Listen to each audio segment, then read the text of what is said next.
Hello, ancestry cousins and inquiring minds.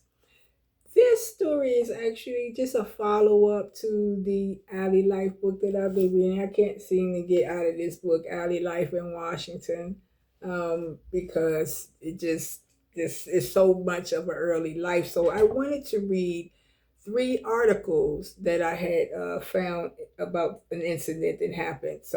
And I'll follow up with the comments. Okay, so the first one, Louis Herzog drowned. His body found at bathing beach this morning. Louis Herzog was drowned at the bathing beach late yesterday afternoon, and his body was found in the water about 7:30 o'clock this morning. Last night, his mother reported to the police that he was missing, and the officers of several precincts made a search for him. All this time, the clothes of the missing boy were in one of the bathhouses at the bathing beach, and the body was in the water.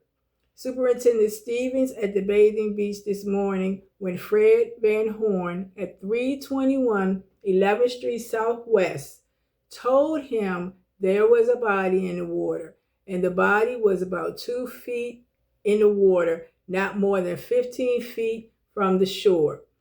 A few minutes after the body was dragged from the water and rested on the shore, his identity was not known, and it was only after the finding of his clothes that it was known that he was one of the four boys who had occupied room 79. For it was in this room that his clothes were found. Superintendent Schoenberger of the morgue was notified that he took charge of the body. Now, when I first read this article, I said, it told me right there was certain things. The bathing beach. The bathing beach. It said his clothes was in something, a locker or something like that. Now this is from 1899. This story happens in July 1899, and it's something that you'll notice about it. It didn't say race, so right there it's not colored. It didn't specify it was colored. Next, it says that his clothes were stored somewhere, and it's three things that tell me that he's not colored. It didn't say he wasn't colored. It's at a bathing beach. We couldn't go there, and his clothes are in storage or locked away somewhere. So the next story is that Louis Herzog, the unfortunate boy, was 11 years old. He lived with his parents at number 9 Shoes Alley when there were keep a small grocery store until let me go back. He lived with his parents at number 9 Shoes Alley where they kept a small grocery store until about 2 months ago. They lived in Northeast Washington, and Lewis attended a school, the Maury School. Yesterday afternoon, about 2 o'clock, the boy took his bathing suit and a piece of soap and went away from the home. He had been in the habit of going to the bathing beach, it was stated, and yesterday he left home. He merely said he was going swimming. When he did not return around 9 o'clock, his mother went to the police station and asked that the police look out for him. Okay, so that house, number 9 Shoes Alley, is an address that my family lived at in 1901 through 1902 or something like that. So that's why I was looking for that particular address when I found this article. Now, what it said in this article to me was the mother said he took a piece of soap with him and went to the bathing beach. So the thing about this, the bathing beach is at the Tidal Basin, okay? So I didn't know at the time because I was like, why would he be going to the Tidal Basin to go take a bath, freshen up? That water is fresh water, not salt water, which I didn't know because I've never swam in the Potomac, or probably at that time it may not have been as contaminated as now. So okay. So the next one is just going to say a bathing beach drowning. The boy found there this morning. The body of Louis Herzog, which they spelled wrong, 11 years old. He lived with his parents at number 9 Chews Alley Northwest, was found floating at the Basin Beach by Patrick Van Horn this morning around 7:30 o'clock. It's weird how they say that instead of, okay.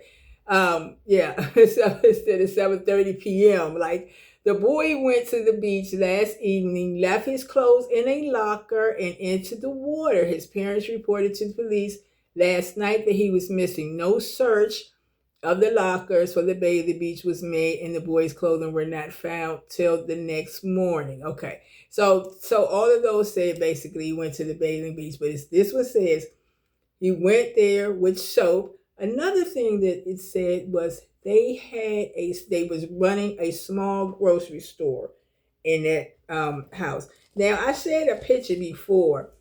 It's just this is a picture of the house. I don't know if it'll show it really good in the video, but it's basically 2 rooms upstairs. One room got a stove. One room has a stove. 2 rooms downstairs. The living room and the dining room have a stove. And in this picture that's actually in here, it has a part that's off the back, but most of them didn't have that. So it may have a hydrant in that yard, but the hydrant actually may not have been in that yard. And so I want to read something to you from this book, Where the Water Is. So it's about the washerwoman. So why that's important is because I don't know where Chews Alley, what I mean, actually where the the layout of Chews Alley, because I wouldn't be able to do that. It's not the same as it was now. So at that time it had 15 houses on Chews Alley. So I'm going to just read something from this book right here, and it's talking about the water, where people got the water from, and it's actually about the washerwomen. So and so you can know a little bit about if there's something in the stories or your census where you see that your ancestors were washerwomen, then you can know what it was like to be a washerwoman in the alley life, or probably any of these older houses where they were getting their water from a well or what they called a water hydrant. These statistics tell little about the nature, meaning, and importance of the work in the alley residents. Unfortunately, students of alley life were concerned more with housing than with these questions. The one occupation that was touched on most often, and for which numerous pictures exist, is that of a washerwoman. Certainly, laundry was a task every alley woman had to confront, if only for her own family. However, washing machines may have robbed alley women of the means of livelihood. Few alley families could afford the luxury of such a machine for themselves, and if they could, the lack of electricity and indoor plumbing would render it useless. The first step in the audacious task of laundering was to bring cold water from the backyard hydrant into the kitchen, where it would be heated in large wood wash buckets on a coal or wood stove. In alleys where there was only one common hydrant, the water had to be carried a considerable distance. In the early years, an occasional alley had no water hydrant at all, which made it necessary for women to go several blocks to obtain water. On hot summer days, the laundry might be done in the court, but it appears to have been very uncommon. The clothes had to be scrubbed against a washboard and a large wash tub. Drying is most often done in the backyard. Although Weller does include main alley vistas shrouded in drying laundry. After the clothes were dried, they had to be ironed.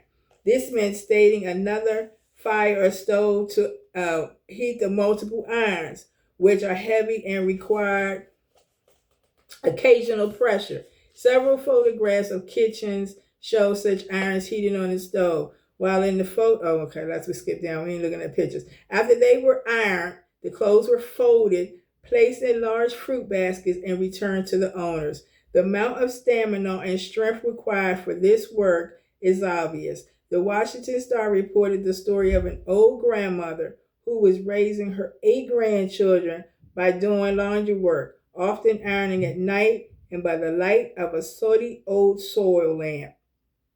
Similarly, Weller describes how his first encounter with Blagden Alley landlady ironing beside a smoking lamp without a chimney.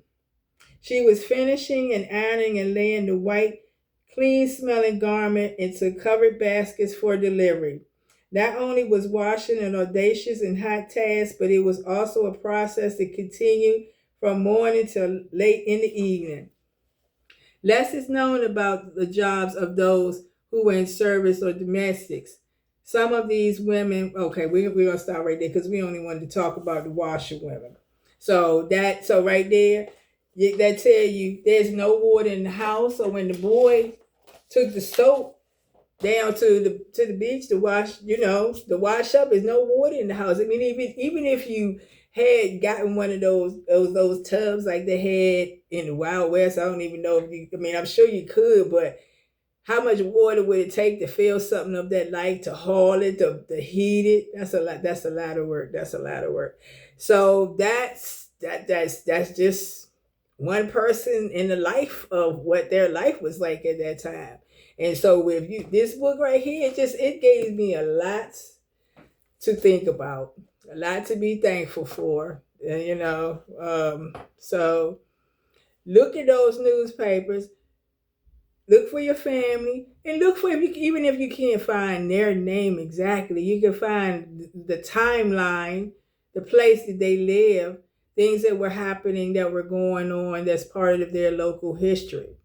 So thank you for watching, and I hope it helps you think about something that you could create a story for your family. It's probably right there already.